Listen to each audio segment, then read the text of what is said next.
Get out of here and never come back. You're not welcome at my wedding." Those words hit me like a slap in front of everyone. The music was still playing. The guests were still smiling. White flowers filled the hall and my son stood frozen beside his bride. But all I could hear was her voice, sharp and loud, cutting through the room like broken glass. For a moment the world felt silent. I could feel hundreds of eyes on me. My heart was pounding so hard it hurt. This was my son's wedding day. The day I had waited for, planned for, prayed for, and now I was being thrown out like trash. I looked at her. She was standing tall in her white dress, chin lifted, eyes full of anger and fear. Fear she tried to hide. I didn't shout, I didn't cry, I didn't argue. I smiled. "Okay," I said calmly. "I'll leave, but I won't leave alone. I'll take someone with me." Her face went pale. The music stopped. Someone gasped.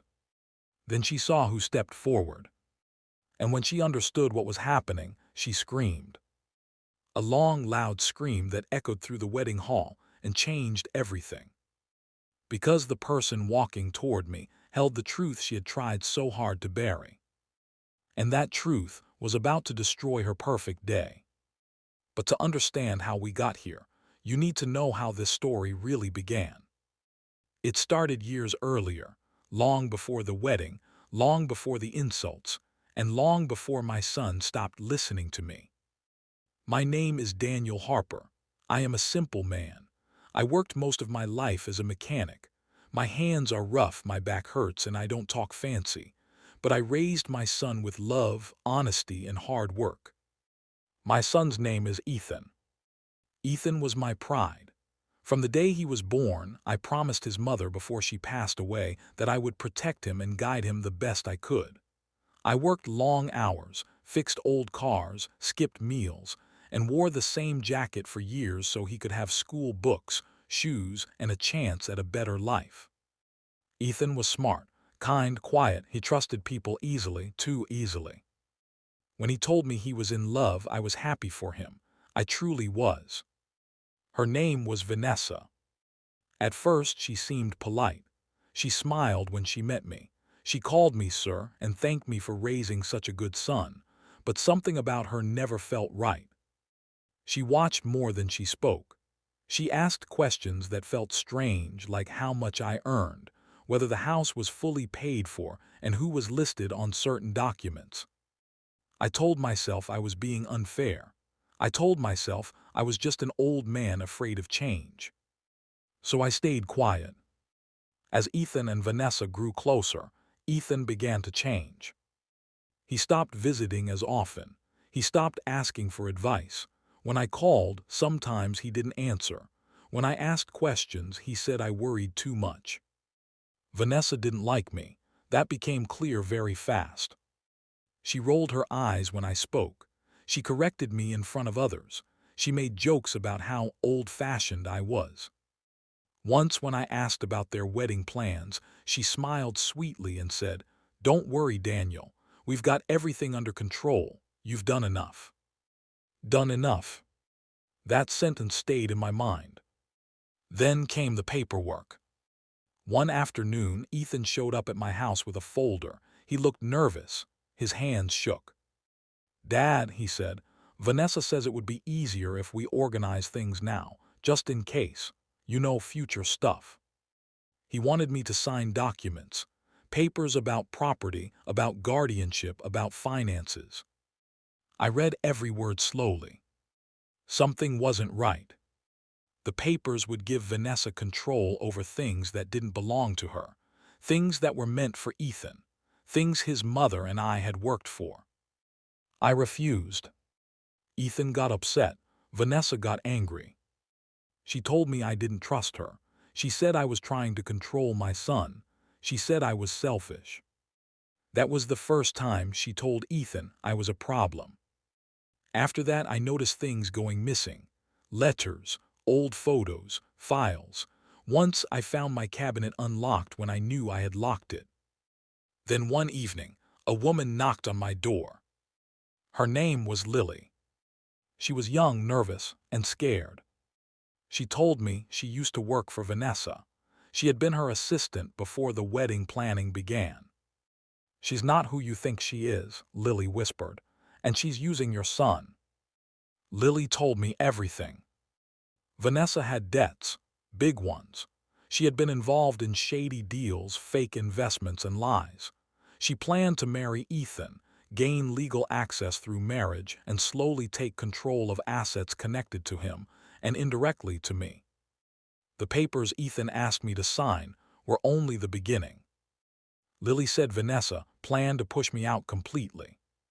She told me once, Lily said, shaking, that old people are easy to silence. You just have to embarrass them enough. That night I couldn't sleep. I did confront Ethan. I didn't confront Vanessa. I waited. Because sometimes the truth needs the right moment to be heard. That moment came on the wedding day. The wedding was large, expensive, too expensive. Vanessa barely looked at me when I arrived. She didn't greet me. She didn't smile. During the ceremony, she whispered something to Ethan. He looked at me, then away. At the reception, before the speeches, she walked straight up to me. Her smile was gone. "You shouldn't be here," she said quietly. "You make people uncomfortable." I stood up slowly. That's when she raised her voice and told me to leave. That's when I smiled and said I would take someone with me. Because I wasn't leaving in shame. I was leaving with the truth. And the person stepping forward was the one Vanessa never expected to see again. As she screamed, the guests stood in shock. And my son finally looked at me with fear in his eyes. Because he realized in that moment that his father hadn't come to ruin the wedding. He had come to save him. But Vanessa wasn't done yet. And neither was I. The scream tore through the wedding hall like thunder. Vanessa's voice cracked as she shouted my name, then Lily's, then words that made no sense to anyone listening. Chairs scraped the floor. Someone dropped a glass. The band stood frozen, instruments hanging uselessly in their hands. Ethan stepped forward, his face pale. "Dad, what's going on?" he asked, his voice shaking. I looked at my son, really looked at him.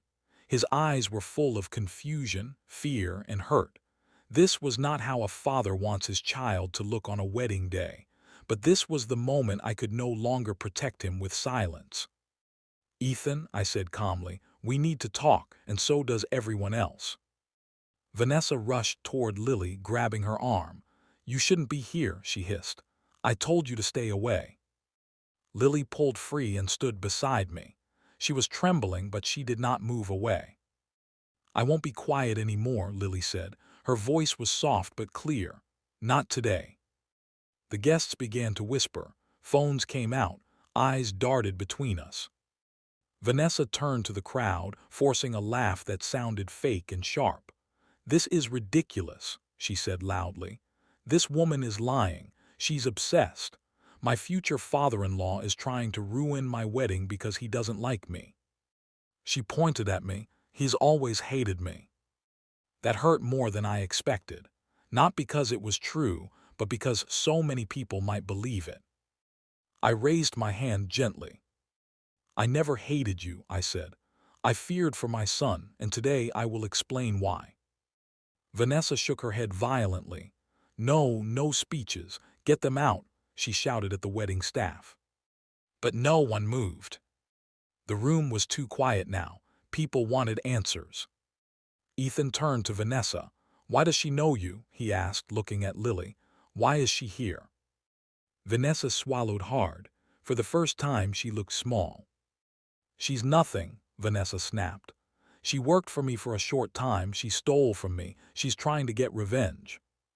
"That's not true," Lily said. "I kept copies." That one sentence changed everything. Vanessa froze. "Copies of what?" Ethan asked. I took a slow breath. "Ethan," I said, "before today ends, you're going to hear things that will hurt, but you deserve the truth." Vanessa stepped between us. "Don't listen to him. He's trying to control you like he always has." I felt anger rise in my chest, but I pushed it down. "This isn't about control," I said. "It's about protection." The wedding planner finally spoke. "Maybe we should move this somewhere private." "No," Vanessa said quickly, too quickly. "This ends now." She reached for Ethan's arm. "We're leaving." Ethan didn't move. He looked at me. "Dad, start talking." So I did. I told him about the papers, about the strange questions, about things going missing from my house, about Lily coming to my door shaking, afraid. Vanessa laughed loudly. "You believe some stranger over me." Lily stepped forward again. "I'm not a stranger. I was your assistant for almost a year. I booked your meetings. I saw the emails. I heard the phone calls." The guests leaned closer. "You told me," Lily continued, "that once you married Ethan, everything would be easier. That old men are easy to scare. That once Daniel was embarrassed enough, he'd step aside." A low murmur spread through the hall. Vanessa shouted, "Lies." I reached into my jacket pocket. My hand felt heavy. "Ethan," I said, "do you remember asking me to sign documents?" He nodded slowly. "Those papers would have given Vanessa control over property linked to you. And later, through marriage, she would have pushed for control over mine." Vanessa shook her head. "That's not how it works." "It is when the paperwork is written carefully," I replied. And it was. Ethan's breathing grew fast. "Vanessa, is this true?" She grabbed his hands. "Of course not, he's twisting things." Lily spoke again. "You told me your debts were growing. You said marriage would save you. You said once the wedding was done, you'd make sure Daniel was out of the picture." That phrase landed hard. "Out of the picture? What does that mean?" Ethan asked sharply. Vanessa stared at Lily with pure hatred. "You promised," she whispered. "I promised to stay quiet because I was scared," Lily said. "But I'm not scared anymore." Vanessa turned to me. "You planned this," she said. "You waited until my wedding day." I nodded, yes. The word shocked her more than any denial. "I waited because this is the day everyone would listen," I said. "This is the day you thought you were untouchable." Ethan let go of her hands. "Vanessa," he said, his voice breaking, "why?" She looked around, desperate. "Because I loved you," she said. "Because I needed security, because I didn't want to struggle anymore." "That doesn't explain lying," Ethan said. "That doesn't explain hurting my father." Vanessa's face hardened. "You don't understand how hard life is." "I do," I said quietly. "I lived it." Silence fell again. Then Vanessa did something I did not expect. She smiled. A cold, sharp smile. "You think this ends here?" she asked. "You think you've won?" She turned to the guests. "You have no idea who you're dealing with." My stomach tightened. Lily stepped closer to me. "She's dangerous," she whispered. Vanessa pulled out her phone. "I made calls," she said. "I prepared for this." "What kind of calls?" Ethan asked. Vanessa's smile widened. "The kind that make problems disappear." That's when the doors at the back of the hall opened. Two men in dark suits walked in. And the fear on Vanessa's face vanished. Because she thought she was about to take control again. But I recognized those men. And I realized something important. Vanessa wasn't the only one who had prepared for this day. The two men in dark suits walked slowly into the wedding hall. Their shoes clicked against the floor, loud in the silence. They did not smile. They did not look confused. They looked like men who knew exactly why they were there. Vanessa straightened her back. Her fear was gone. She looked proud again, like someone who believed help had arrived. "There," she said loudly, "finally." Ethan turned to her. "Who are they?" Vanessa didn't answer him. She looked at me instead. "You really thought you could ruin me in front of everyone and walk away?" she asked. "You don't know how the real world works, Daniel." One of the men cleared his throat. "Vanessa Moore," he said, calm and firm. "We need to speak with you." Her smile froze. "This is my wedding," she snapped. "You can't just walk in here." The man showed a badge. "I can," he said, "and I just did." A wave of whispers rushed through the room. Guests leaned forward. Phones were raised higher. Ethan stared at the badge. "Are you police?" he asked.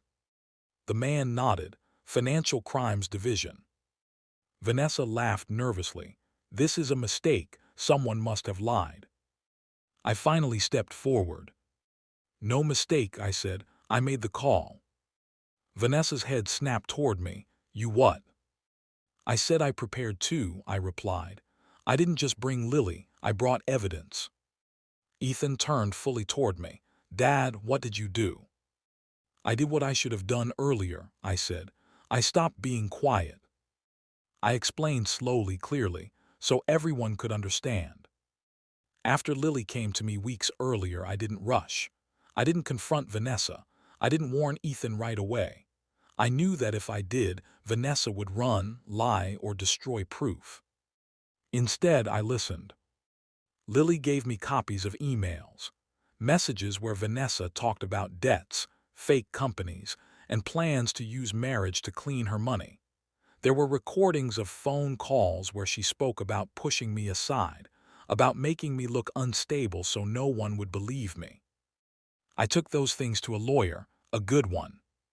The lawyer told me something that made my blood run cold. Vanessa wasn't just in debt. She was part of a group that tricked people into fake investments, then moved money through relationships and marriages to hide it. Ethan wasn't her first plan. He was just the one who trusted her the most.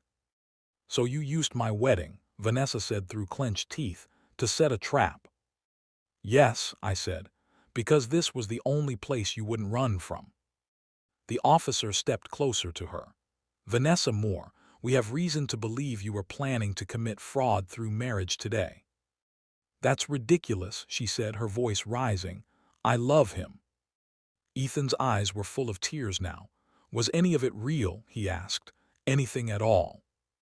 Vanessa looked at him. For a second, something like sadness crossed her face. Then it vanished.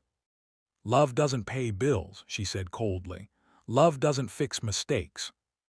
That sentence broke my son. He took a step back like she had hit him. Guests gasped, some shook their heads, someone whispered, "That poor boy." Vanessa saw the looks and panicked. "You don't understand," she shouted.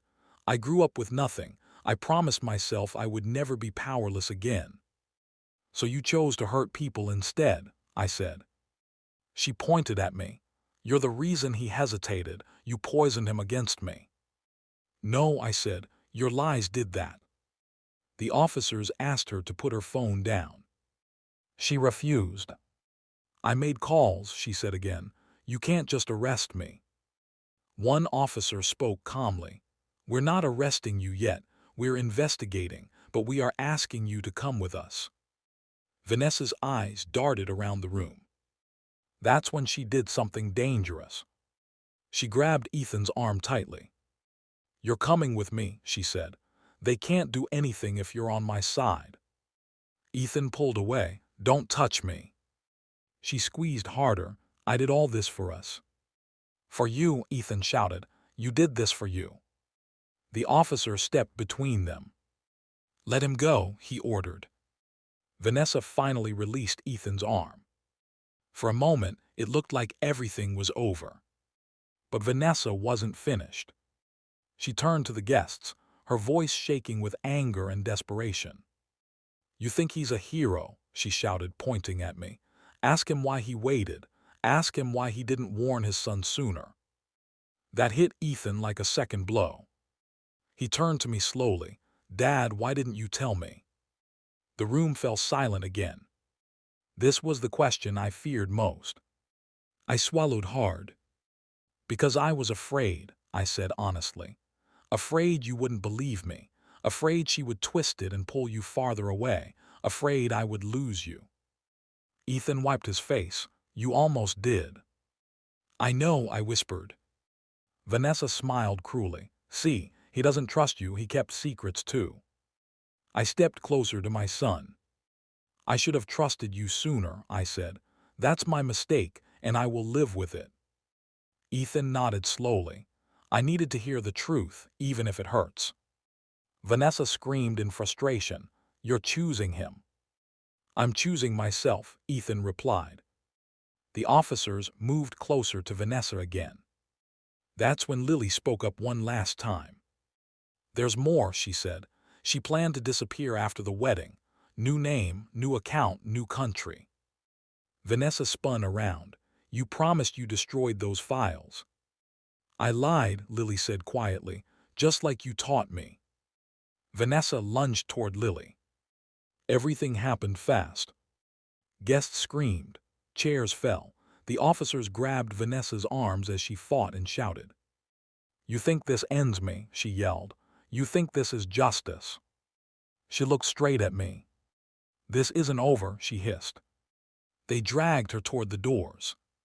Ethan stood frozen, shaking. As Vanessa was pulled away, she shouted one last thing. You don't know what you just started. The doors slammed shut behind her. The wedding hall was a mess. Decorations were torn. Music equipment lay silent. A wedding that was meant to begin a future had ended in ruin. Ethan sank into a chair. I was going to marry her, he whispered. I knelt in front of him. You almost lost everything, I said gently, but you didn't. He looked up at me. What happens now? Before I could answer, one of the officers returned. Daniel Harper, he said, we need to speak with you privately. My heart skipped. About what? I asked. About your involvement, he replied, and about something Vanessa said on her way out. What did she say? I asked. The officer lowered his voice. She claimed you were part of this long before today. My chest tightened, because I suddenly understood the danger. Vanessa wasn't just angry. She was planning revenge. The officer's words stayed in my head like a drumbeat. She claimed you were part of this long before today. I followed him out of the wedding hall, my legs heavy, my mind racing. Behind me, I could hear Ethan crying.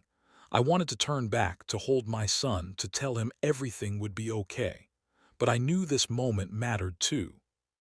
We stepped into a quiet side room. The noise of the wedding disappeared, replaced by a low hum from the air conditioner. I sat down slowly. The officer closed the door. Daniel, he said, sitting across from me, Vanessa is claiming you knew about her activities earlier and stayed silent. She says you waited because you wanted revenge. I nodded. I did wait, I said, but not because I was involved. I waited because I was scared. He studied my face. I never touched her money. I never helped her. The only thing I did wrong was stay quiet too long.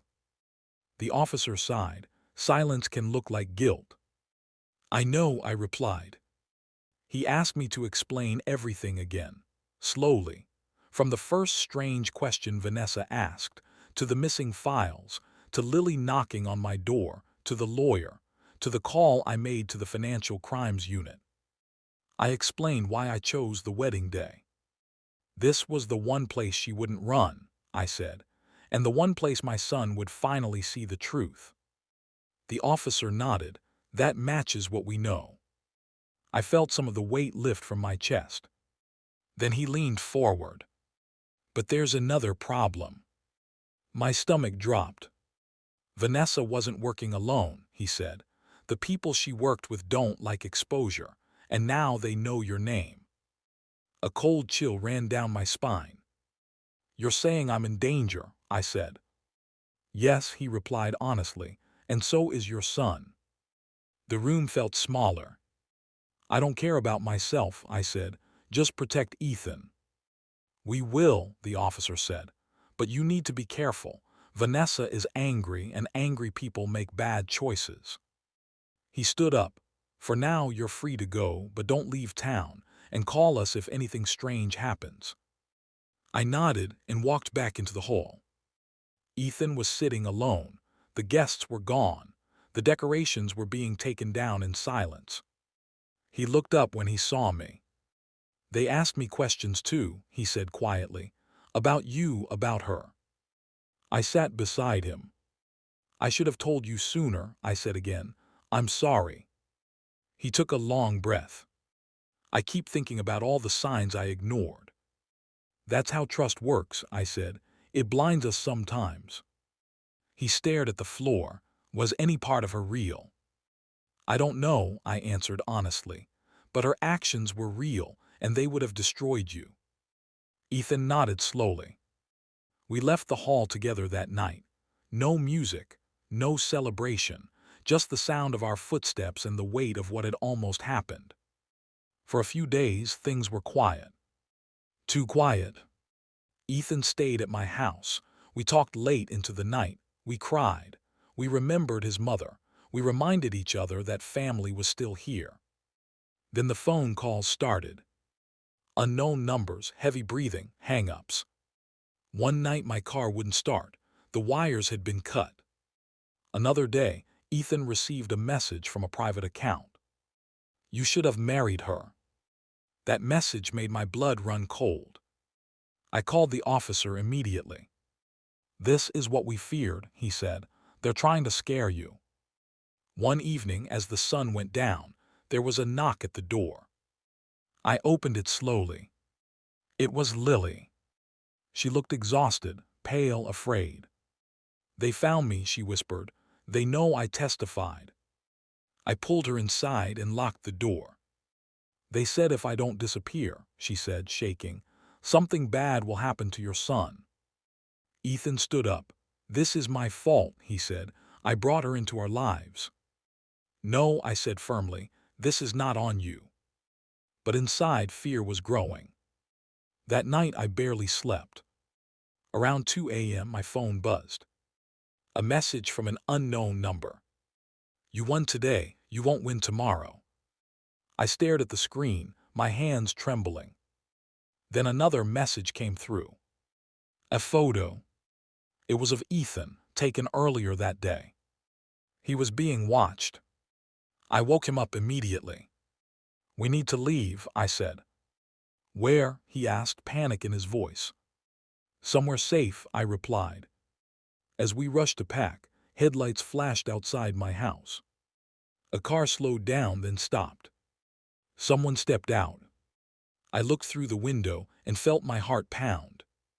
Because the person standing there wasn't a stranger. It was someone I recognized.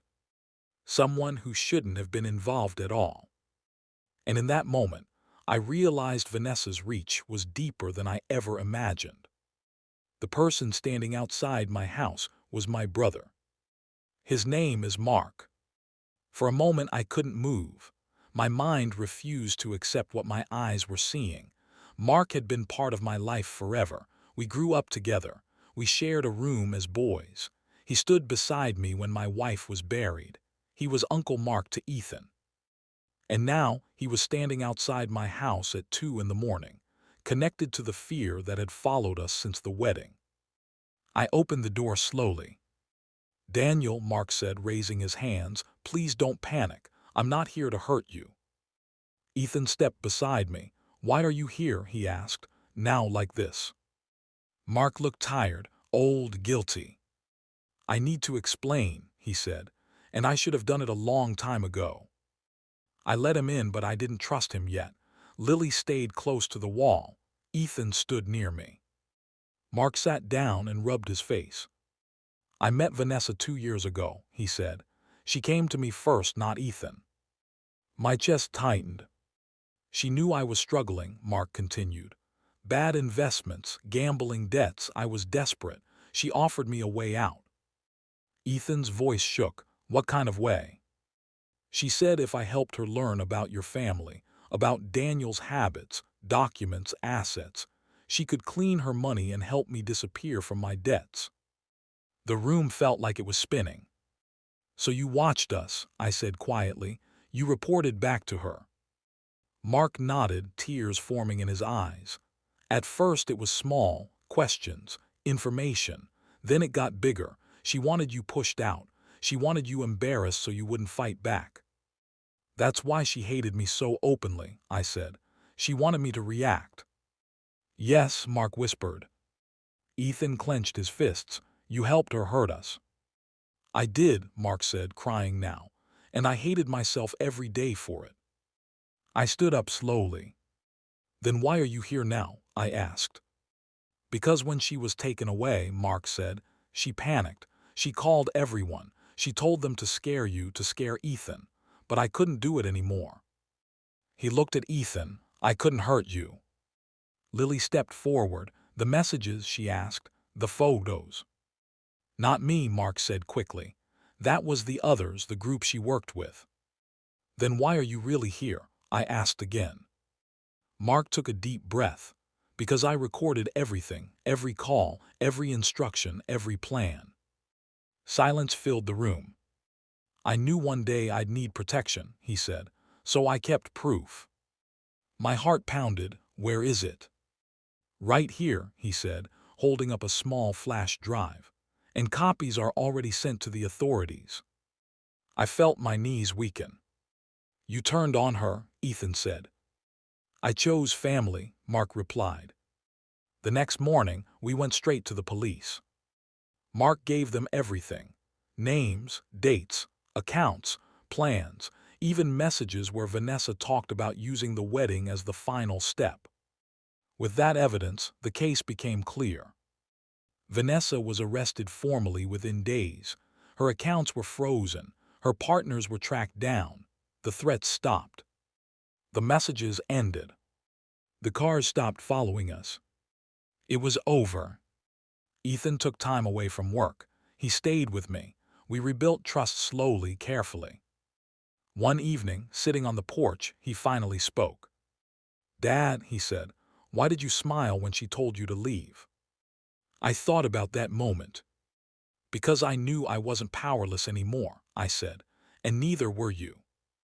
Ethan nodded. I learned something. What? I asked. That respect matters, he said, and silence can be dangerous. Months later, the wedding hall felt like a distant memory. Ethan healed. Lily moved away and started fresh, safe, and free. Mark faced his consequences, but he did so honestly. As for me, I learned the hardest lesson of all. That sometimes, the people closest to us can betray us. But courage, truth, and speaking up can still protect what matters most. And that day, when I walked out of the wedding with someone beside me, I didn't take revenge. I took the truth. And the truth saved my son.